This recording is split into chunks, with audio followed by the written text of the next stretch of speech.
The motel stood at the end of a quiet road, surrounded by tall pine trees and fields that seemed to stretch forever. For almost 20 years, no one had bothered to make it beautiful.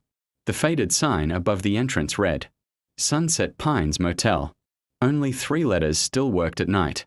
At 29, Emma Carter had never imagined herself buying a place like this. She had spent most of her adult life moving from one temporary job to another, trying to save enough money to feel like she was finally getting somewhere. After her mother passed away, Emma realized something painful.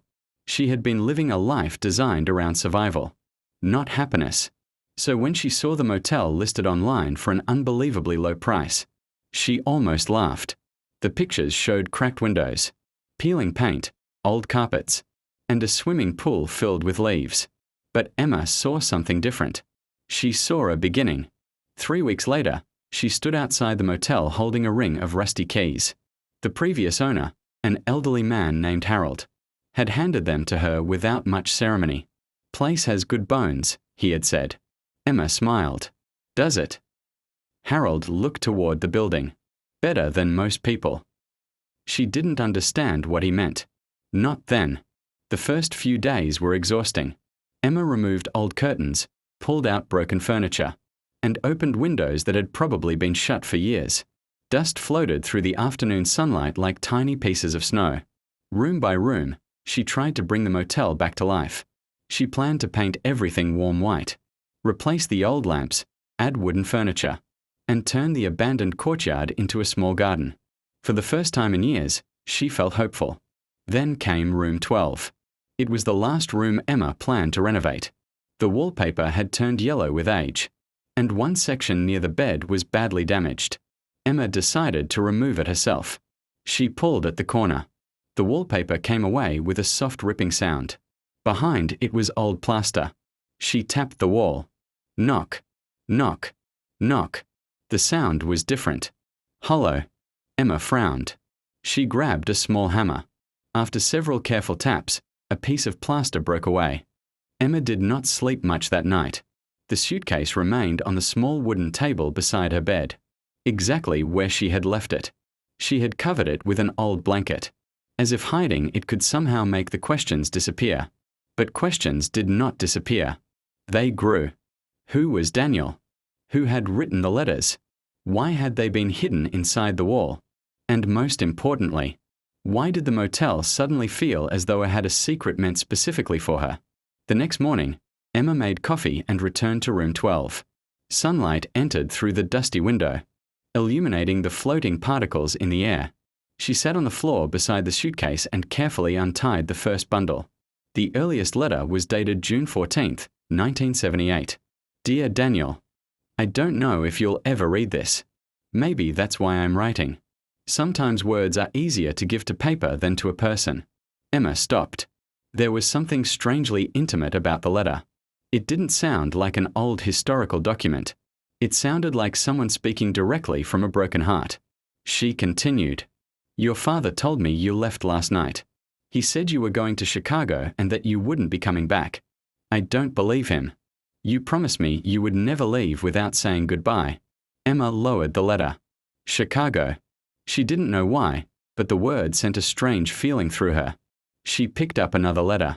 Dear Daniel, room 12 still smells like your coffee. I know that sounds silly, but I haven't changed the sheets. I haven't moved your chair. I haven't even touched the little crack in the window you always complain about. Maybe I'm foolish. Maybe I'm waiting for nothing. But if you come back, I want everything to look exactly the way you left it. Emma looked around the room. The cracked window was still there. So was an old wooden chair sitting beside it. For a moment, she simply stared. She had planned to replace the window that week. Now she wasn't sure. She opened another envelope. The handwriting became shakier. Dear Daniel, it's been 3 months. I heard your mother is sick. If you need me, I'll be here. Room 12. Always. Emma felt a heaviness in her chest. The letters continued for years. Some were only a few lines. Others filled several pages. There were letters about birthdays, storms, Christmas mornings, lonely nights, and ordinary days. The writer never sounded angry, only hopeful. that somehow made them harder to read. Then Emma noticed something. The name of the motel had changed over the years. In the older letters, the place was called Pine Ridge Motor Court. Later, it became Sunset Pines. She searched the internet for the motel's history.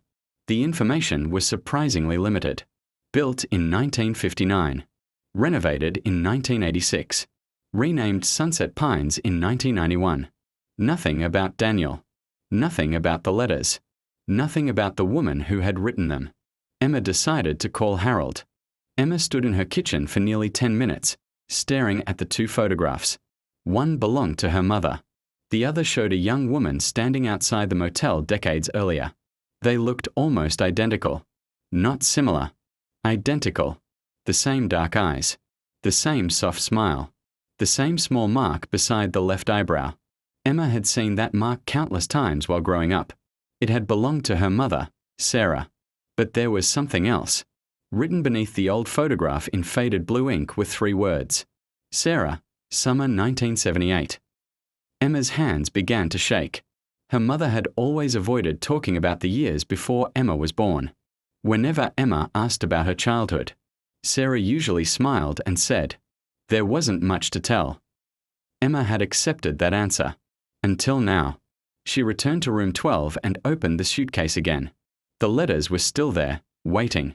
She searched through them until she found one dated August 1978. Dear Daniel, I went to the bus station today. They told me you left for Chicago. I waited until midnight. You never came. I don't know what happened. Your father came to the motel yesterday. He told me I should stop writing to you. He said you had made your choice. But I know you, Daniel. You wouldn't disappear without saying goodbye. Unless something happened to you. Emma stopped reading. She looked toward the window. The room was quiet. Then she continued. If you ever come back, you will find me here. I promise. Emma folded the letter carefully. For the first time, she understood that this was not simply a love story. Something had happened. Something terrible enough to separate 2 people forever. She searched through the suitcase again. There were letters from 1979, 1980, 1981. Some had been returned unopened. Others had never been sent. But all were addressed to Daniel. Then Emma found one dated October 3rd, 1985. Dear Daniel, today I saw your name. For the first time in 7 years. I thought my heart would stop. You're alive. That's all I can think about. You're alive. But the person who told me about you said you have a family now. I don't know if that's true. I don't know what happened to us. Maybe I never will. But I need you to know something. I never stopped loving you. Emma's eyes filled with tears. She had never met Daniel. Yet somehow, she felt as though she was grieving alongside the woman who wrote those words. Emma, if you are reading this, then you have found the suitcase. I wish I could have told you everything myself, but some stories are too painful to carry twice. Emma stopped reading. Her eyes were already filled with tears. She sat on the floor of room 12, holding the letter with both hands. Her mother's handwriting continued. When I was 19, I worked at this motel. Back then, it was called Pine Ridge Motor Court. I was young. I had no money, no family nearby, and no idea what I wanted from life. Then I met Daniel. He was 22. He came to the motel one summer evening during a thunderstorm. His car had broken down a few miles away. He only needed a room for one night. He stayed for 6 months. Emma smiled sadly. That sounded like something from a movie. But the next sentence changed everything. Daniel was the son of the motel owner. His father was a hard man who believed that money and reputation mattered more than people. Daniel was expected to take over the motel. I was just a girl who worked there. His father hated that he loved me. He told Daniel that if he married me, he would lose everything. Daniel didn't care. We planned to leave together. On June 14th, 1978, the same date as the first letter, Emma's fingers tightened around the paper. Her mother continued. That night, Daniel was supposed to meet me in room 12. We were going to leave before sunrise, but he never came. His father told me Daniel had changed his mind. I didn't believe him. The next morning, I found Daniel's suitcase missing. His car was gone. Everyone told me he had left. But I knew Daniel. He would never disappear without saying goodbye. Then I discovered I was pregnant. Emma stopped breathing for a moment. She already knew what came next. Me. I was born 9 months later. Your father, Michael, came into my life when you were 3. He knew everything. He knew you weren't his biological daughter. And he loved you anyway. Emma covered her mouth. Tears rolled down her cheeks. She remembered Michael carrying her on his shoulders when she was little. She remembered the way he called her my sunshine. He had never once made her feel like she wasn't his daughter. Her mother's letter continued. Michael asked me one thing before we married. Emma held the final envelope in both hands. For a few seconds, she was afraid to open it. The handwriting on the front was different from her mother's. It was rougher, less careful, but somehow she knew. This was Daniel's handwriting, her biological father's. She slowly opened the envelope. Inside was a single sheet of paper. Emma, I don't know who you are. At least, I don't know you the way a father should know his daughter. But I have been told your name, and I have been told that you have my eyes. I don't know whether that should make you happy or sad. Maybe both. Emma pressed a hand against her chest. She continued reading. I came back to this motel in 1991. I don't remember much about the accident. I remember rain. I remember headlights. I remember waking up in a hospital and being told that I had been given another name because no one knew who I was. For years, I believed the life I was given was the only life I had ever lived. I married. I had a son. I built a home. I worked. I grew older. Then one day, someone showed me a photograph. Your photograph. It was the first thing that unlocked a memory. A little girl standing beside a woman outside a motel. You were smiling. Your mother was crying. I didn't understand why, but I knew you. Not with my mind. With something deeper. Emma stopped. She had tears running down her face now. The letter continued. I came to Sunset Pines because I wanted to know whether the memory was real. I stood outside room 12 for nearly an hour. Your mother came out. She looked exactly as I remembered her. Older. Tired. Beautiful. We talked. She told me about you. She told me that you were kind. That you loved old books. That you hated thunderstorms. That you once rescued a bird with a broken wing and kept it in your bedroom for 3 weeks. Emma laughed through her tears. She remembered that bird. Her mother had called it the loudest guest in the house. Daniel continued. I wanted to tell you that I was your father, but your mother stopped me. She said you had a good father. Michael. She said he had raised you. She said you loved him.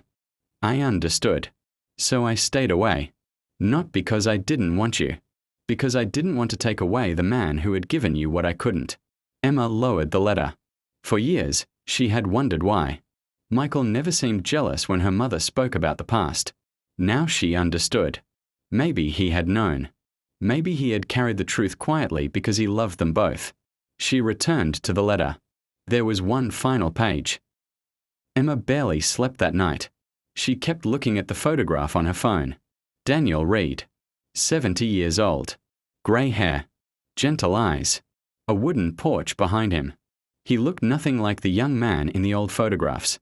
And yet Emma recognized him immediately. There was something about his eyes. Something she had seen every morning in the mirror. For the first time in her life, Emma wondered what it would feel like to meet the man who had given her half of herself. Would she be angry? Would she call him Dad? Would he recognize her? Or would they simply sit across from each other as two strangers connected by a story? Neither had chosen. The next morning, Emma drove to the town library. She wanted to learn everything she could before making contact. The librarian helped her search old newspaper archives. Piece by piece, Daniel's life began to appear. He had married a woman named Linda in 1982. They had one son, Matthew. Daniel had worked as a carpenter for nearly 40 years. He had built houses, repaired churches, and volunteered at a local shelter. There was nothing scandalous about his life. Nothing secret. He had simply lived. Emma found an article from 1991. The year he returned to Sunset Pines. The article mentioned that Daniel had recently recovered from complications related to an old accident. Emma's hands froze over the page. Then she found another article. This one was from 2018. It mentioned Daniel retiring from construction after an injury. And then another. 2022. Daniel had helped rebuild a community center after a winter storm. He was still alive, still living in Oregon. Emma closed the newspaper. She finally understood something. Her mother hadn't hidden the truth because she was ashamed.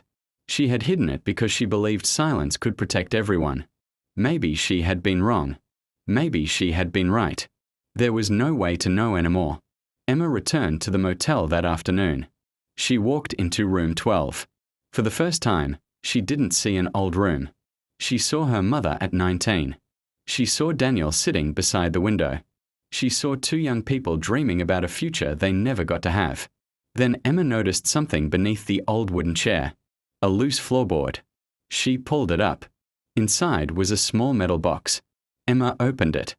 Emma's phone began to ring. For a moment, she couldn't move. The name on the screen was simple. Daniel. She had imagined this moment in 100 different ways since discovering the suitcase. But none of those imagined moments had prepared her for the sound of his voice. Emma answered. Hello. There was silence on the other end. Then a man's voice, older and softer than she expected. Emma. Her eyes filled with tears. Yes. Another silence. I don't know what to say. Emma smiled through her tears.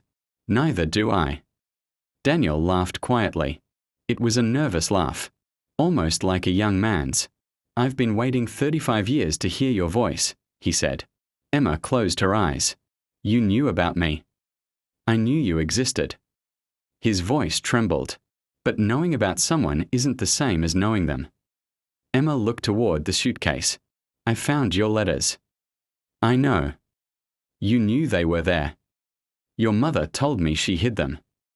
Emma was surprised. Why didn't you ever get them? Because she never sent most of them. Emma looked down at the hundreds of envelopes.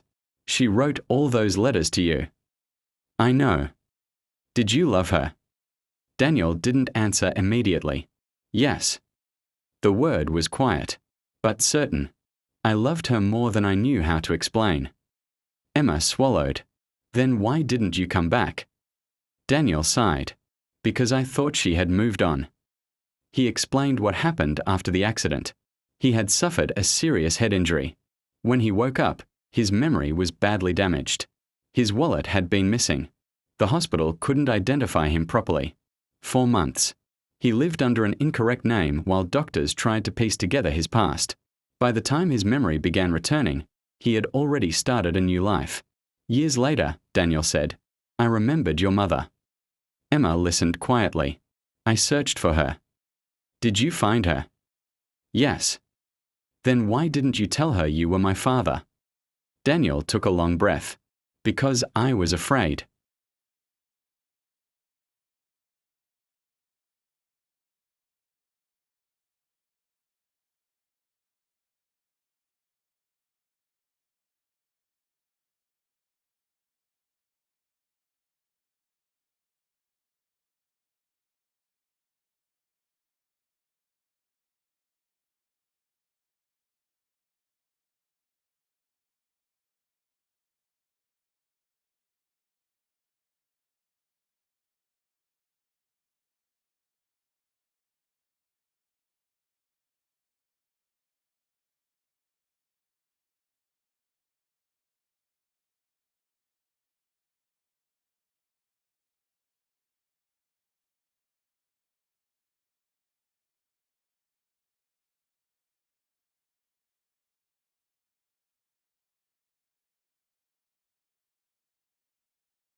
The letter continued. If Daniel is beside you now, please don't punish him for the years he lost. He didn't choose the accident. He didn't choose the memory loss. And he didn't choose the life that came afterward. I know there will be questions neither of you can answer. Let some questions remain unanswered. Not every mystery needs a solution. Sometimes closure is simply knowing that you were loved. Emma looked at Daniel. He was staring at the floor. I should have found her sooner, he whispered. Emma shook her head. She wanted you to live. I could have tried harder. Maybe. He looked up. Emma squeezed his hand. But you came back. Daniel's eyes filled with tears. The final paragraph waited at the bottom of the page. And Emma, there is one last thing. Do not sell the motel. Emma smiled sadly. Your mother always dreamed of fixing this place. She wanted room 12 to become a library. She said that if she couldn't give people the happy endings they wanted, maybe she could at least give them somewhere to begin again. So if you decide to keep it, don't make it perfect. Keep some of the old walls. Keep the chair. Keep the window. Let people know that this place has survived storms, heartbreak, loneliness, and time. Then perhaps it can help other people survive too. Emma folded the letter. She looked around room 12. The peeling walls. The dusty floor. The old chair. The window that had watched decades pass. Suddenly, she knew exactly what she wanted. She looked at Daniel. I want to keep it. He smiled. Your mother would be happy. I want to turn room 12 into a library. Daniel nodded. She would love that. Emma laughed softly. For the first time, the room didn't feel haunted by the past. It felt peaceful. They spent the rest of the afternoon walking through the motel. Daniel told Emma stories about the place, where the old office had once stood, where the kitchen had been, where he and Sarah had watched storms together. Every story added another piece to a family history Emma had never known existed. Before Daniel left that evening, he stopped beside the motel sign. I'll come back, he said. Emma smiled. I know. He hesitated. Then he opened his arms. Emma stepped forward. They hugged. It wasn't the perfect father-daughter reunion from a movie. It was awkward, quiet, a little painful. But it was real. As Daniel drove away, Emma stood beneath the old sign and watched, until the truck disappeared, around the bend. Then she returned to room 12. She looked at the suitcase one last time. Hundreds of letters had waited inside it for decades. But now Emma understood something. The letters had never been about the past. They had been waiting for the future. And tomorrow, she would begin rebuilding the motel. But as a place where people could find their way home. The renovation of Sunset Pines began the following spring. Emma decided not to erase the motel's history. Instead, she wanted to honor it. The cracked wooden sign was repaired rather than replaced. The old windows were restored. The faded blue doors were painted again. And room 12 remained almost exactly as it had been. Emma turned it into a small library. She filled the shelves with used books, donated novels, poetry collections, children's stories, and old travel journals. Above the doorway, she placed a simple wooden sign. Room 12. A place to begin again.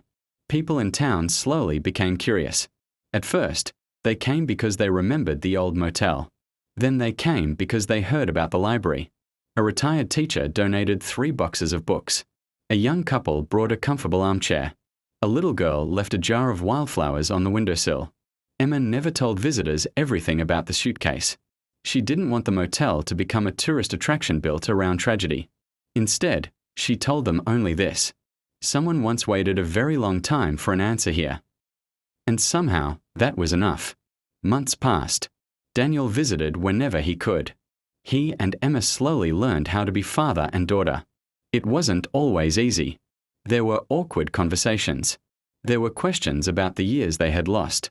There were moments when Emma wished he had been there when she graduated, when she got her first job, when Michael died. Sometimes she was angry. Sometimes Daniel was too. But they kept talking. That mattered. One evening, Daniel arrived carrying an old wooden box. Emma looked at him curiously. What is that? Something your mother gave me. Emma opened it. Inside was a collection of photographs. Some showed Sarah as a young woman. Others showed the motel. And one photograph made Emma stop. It showed Sarah, Michael, and little Emma sitting together outside the motel. Emma had never seen it before. She looked at the photograph for a long time. Why would Mom have this? Daniel smiled. Because your father was there too. Emma looked confused. Daniel pointed to Michael. Your mother told me something once. What? She said that Michael was the man who stayed. Emma's eyes filled with tears. Daniel continued. He knew the truth about me. He knew you were my daughter. And he still chose to be your father. Emma closed her eyes. For years, she had thought Michael's love was ordinary. Now she realized how extraordinary it had been. For the next several years, Sunset Pines remained a quiet place at the end of the road. The motel was never luxurious. It didn't have a giant swimming pool or expensive rooms. But it had something Emma believed was more valuable. It had a story. Travelers came for a night and sometimes stayed for a week. Couples sat beneath the pine trees. Families read books together in room 12. And people who had nowhere else to go often found a little comfort there. Emma kept the old suitcase in a glass cabinet. Not because she wanted people to know every painful detail of her family's past, but because she wanted to remember where the new beginning had started. Beside it, she placed a small handwritten note. Some things are hidden because they are forgotten. Others are hidden because they are waiting for the right person to find them. Daniel continued visiting. Their relationship became easier with time. They celebrated birthdays together. They shared Christmas dinners. They argued over coffee. They laughed about things that would have seemed ordinary to anyone else. And Emma learned that becoming a daughter didn't happen in one dramatic moment. It happened slowly. In conversations. In photographs. In shared meals. In small questions. In simple goodbyes. One winter morning, Daniel arrived earlier than usual. He looked tired. Emma immediately noticed. Are you okay? Daniel smiled. I'm fine. But Emma knew that smile. She sat beside him. You don't have to pretend with me. Daniel looked through the window. I've been thinking about your mother. Emma took his hand. I miss her too.